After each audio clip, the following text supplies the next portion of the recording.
Magandang araw po sa inyong lahat. Welcome po sa Makapili TV. Rekta na po tayo dahil nga papalapit na po ang eleksyon sa 2028 pero ngayon 2026 pa lang, kumbaga ito make or break na to kay Bongbong Marcos. Kung hindi sila gagawa ng drastic move nila, sigurado na sa 2028 na si Sara Duterte ang magiging presidente kung siya ay tatakbo sa presidential election. Ngayon, ano ba yung pwedeng mangyari kung talagang patuloy na sasadsad yung trust and approval rating ni Bongbong Marcos? Meron kaya siyang or meron kayang papayag na mapasama sa kanyang slate? Kumbaga, papayag na ma-endorse ni Bongbong Marcos bilang magiging successor o magiging standard bearer nila pagdating ng 2028 presidential election. So ito, panoorin po natin, pakinggan natin yung paliwanag ng isang political analyst. Pero syempre, bago ang lahat, kung hindi ka pa nakasubscribe sa Makapili TV, baka naman pwedeng pakipindot po muna yung subscribe button. At the same time, palike na rin po ng video. Wala naman pong bayad dyan. Kaya pindot na. So ito, panoorin po natin. Mapapansin dito na ang tanging malakas ang presidente, no, pagdating po sa performance rating, no, sa approval niya ay dito po sa Luzon, 51 versus 35 ni President Sara Duterte. The rest, ang Visayas, napakalaki po ng agwat, 25 kay PBBM, 68 ang kay VP Sara, lalong-lalo na sa Mindanao. 7 ang sa Mindanao, kay Marcos Jr., 95 ang kay VP Sara. Sa NCR naman, lamang din si Vice President Sara, 44, kumpara sa 32. Masasabi pa ba natin na meron pa bang Solid North? Or yung mataas na suporta, hindi lang sa Solid North, pati sa Luzon, pati NCR, kasi hindi, alam natin, di ito baluarte ng BP Sara, Mindanao at Visayas, kasi din marunong siya mag-Bisaya, taga Mindanao din siya, nakaka-relate din siya sa mga Bisaya po, Prof. Yan. Ito, bago sagutin ni Professor, medyo doon tayo sa sinasabi na sa Mindanao area. Pero mo 7% lang ang nakuha ni Bongbong Marcos or 5%. Compare mo sa 97% or 95% ni BP Sara. Doon pala makikita nyo na wala nang naniniwala rin to kay Bongbong Marcos. Ang naniniwala na lang sa kanya yung mga binabayarang vlogger siguro. Siyempre, pag yan, hindi na nabayaran yan, baka bumaliktad na yung mga yan. So, mapupunta pa lalo sa negative itong si Bongbong Marcos. So, ito, tuloy natin yung paliwanag ni Professor. Yan, yun, klarong-klaro yan. Yun yung sinasabi ko nga kanina na nagbago yung dynamics ng politika dahil base votes eh. Hindi maikakatuwa, hindi maikakaila natin na talagang bailiwick ng mga Duterte ang Visayas at Mindanao. So alam naman natin na sa politika, ano yan numero, kung paano natin titignan yung takbo ng mga sitwasyon. At hindi lang yon, sabihin na natin na baluarte, pero nakita at naramdaman ng bloke ng Mindanao at ng Visayas yung serbisyo o yung mga nagawa ng mga nakalipas na administrasyon kung kaya't nakapirme ang suporta ng Visayas at Mindanao kay VP Sara at sa mga Duterte. Ngayon, ang nakakasurpresa ay ang Metro Manila at yung pagbago ng ihip ng hangin ng ibang parte ng Luzon. Kaya nga, yun nga yung sinasabi ko tingin ko mas magbabago pa ito hanggang sa mga susunod na panahon kasi ito na yung defining moment ng administrasyong ito. Kung walang gagawin ang administrasyon na ito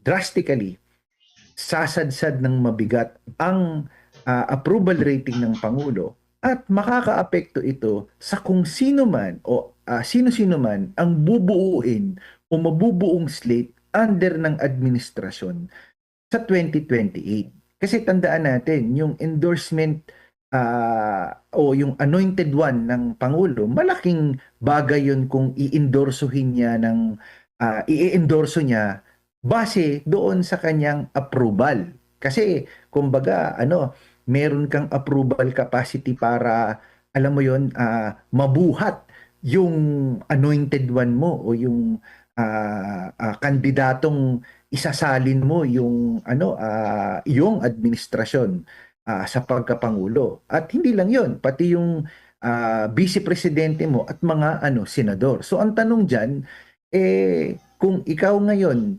nag-iisip at re-electionist ka ng 2028, kung ganyan ang numero ng administrasyong ito, ang tanong, magdadalawang isip ka ngayon na, di ba, luminya pagdating sa ganitong klaseng sitwasyon. Kaya nga dyan kumbaga, sino kaya yung luko-luko ngayon yung tatanggap ng endorsement ni Bongbong Marcos bilang papalit sa kanya, yung kumbaga magiging standard bearer at magiging part ng kanyang administration slate para sa 2028. Kasi kapag tinanggap, kung sino man yung tatanggap na magiging standard bearer bilang susunod na presidente ni Bongbong Marcos, advantage mo dahil meron ka makinarya.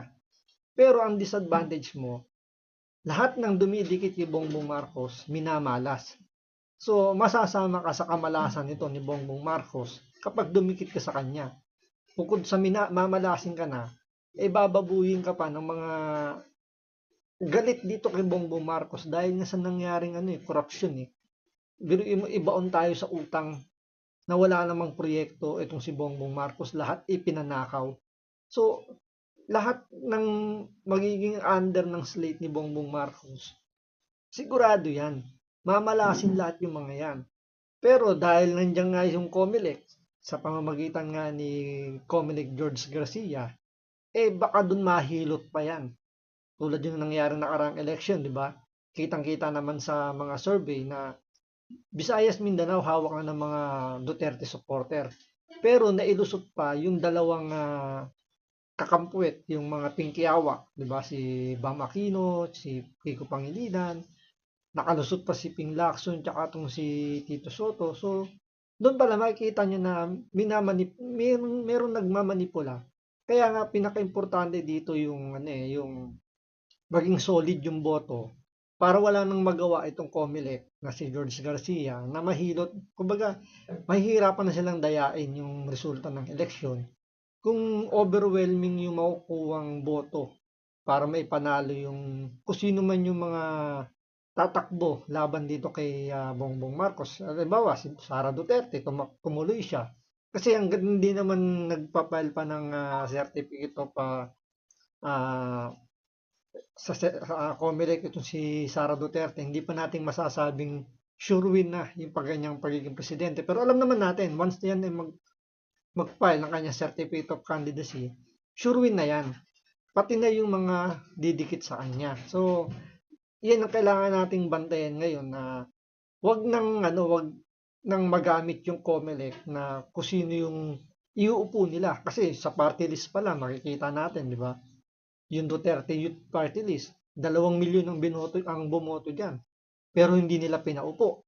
Ang pinaupo nila, yung sympathizer ng NPA, yung Gabriela, si Boy Dila, si Benny Abante, na hindi naman nanalo yan, pero pinaupo ng COMELEC. So, kaya kailangan natin bantayan at siguraduhin natin solid yung makukuha ang boto ng mga Duterte supporter, especially ni BP Sara kung sakasakali siya itutuloy, para hindi na yan mamanipula nitong COMELEC. At the same time, magtuloy-tuloy yung kamalasan ni Bongbong Marcos dahil sigurado kapag ito bumaba sa kanyang pwesto, kulong ang pupuntahan nito ni Bongbong Marcos.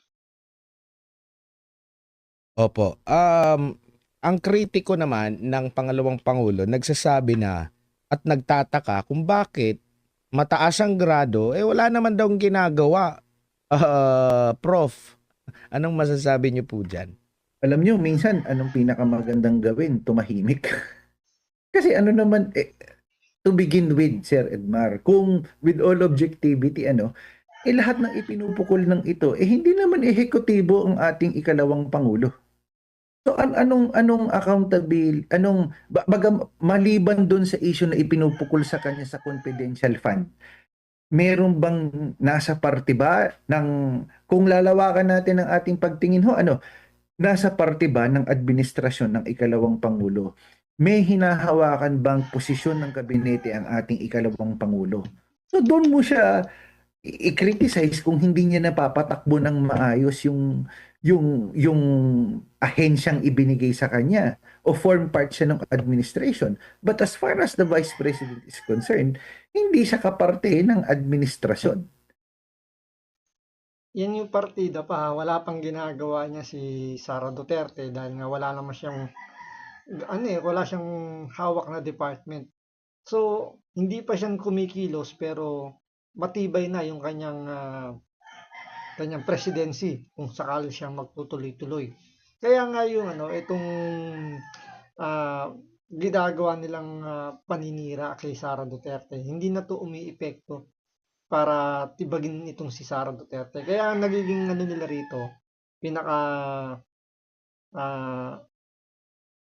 pamalit na kumbaga yung nagiging diskarte nila rito ngayon para matalo itong si Sara Duterte, ipupursue nila yung impeachment. Para pag napa-impeach itong si Sara Duterte, ito tatrabahuin na ni Ombudsman Boying Remulla sa pagsasampa ng plunder. So, hanggang sa makulong, tapos yun na nga, 'di ba, na ma-disqualified na kasi meron ng perpetual disqualification na. So, hindi na makakatakbo bilang presidente si Sara Duterte. At ang mananaig na naman uli, yung panunungkulan ni Bongbong Marcos. Kaya, sa susunod na eleksyon, solid po tayo para yung kamalasan ni Bongbong Marcos magtuloy-tuloy na. So, hanggang dito lang po muna. Maraming salamat po sa panonood. Ingat po kayo lagi. God bless.